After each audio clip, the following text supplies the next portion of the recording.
name's Nate Rising, and today I'll be reading the story to you of Ellie and Ollie Eel, a tale of fantastic voyage.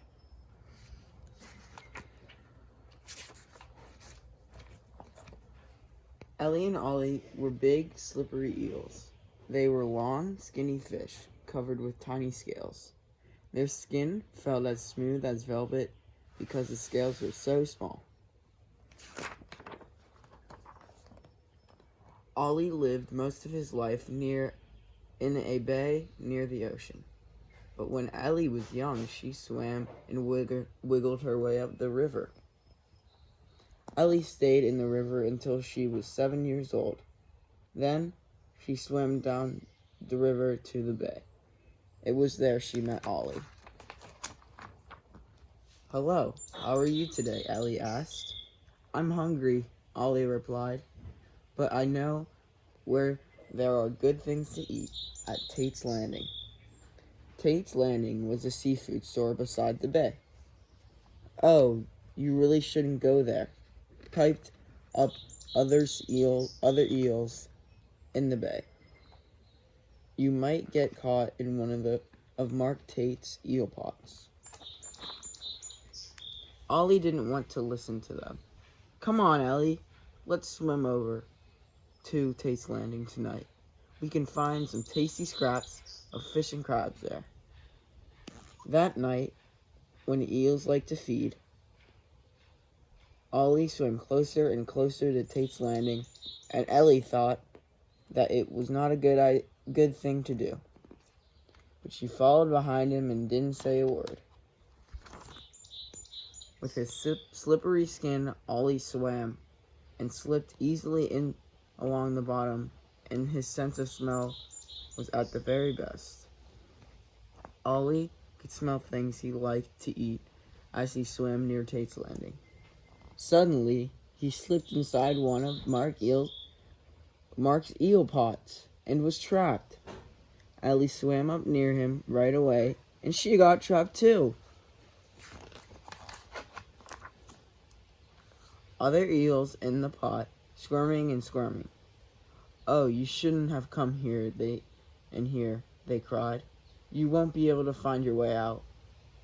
Soon Mark came along and lifted the pot. He sold eels to fishermen for bait. He was happy when he saw all those eels.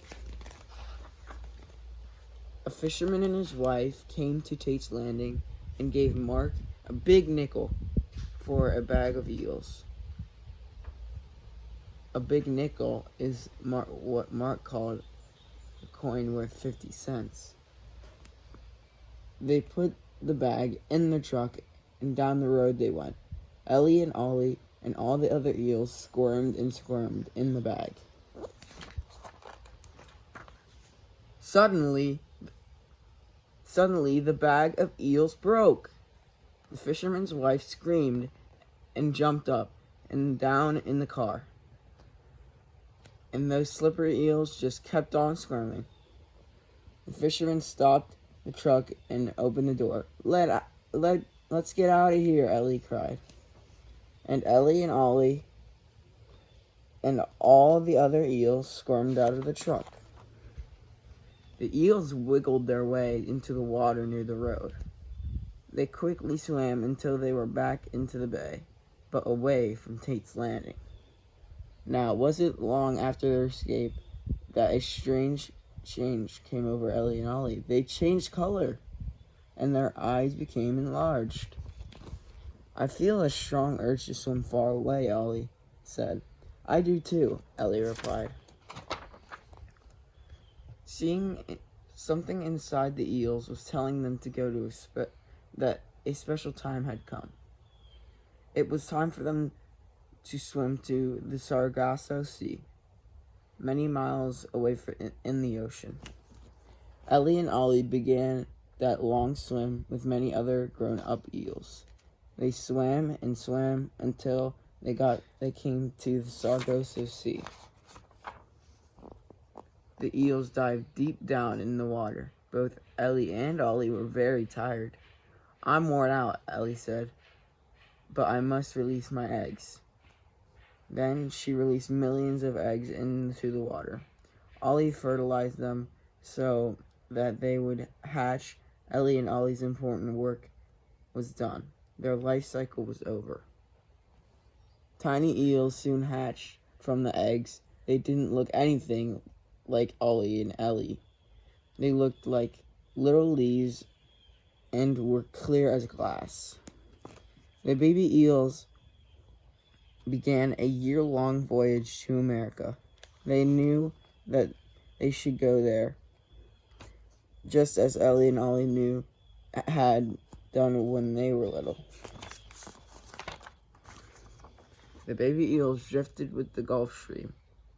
As they came near the coast of America, they changed and began to look like eels. The young eels, or elvers, returned to the bays and rivers where their parents had lived.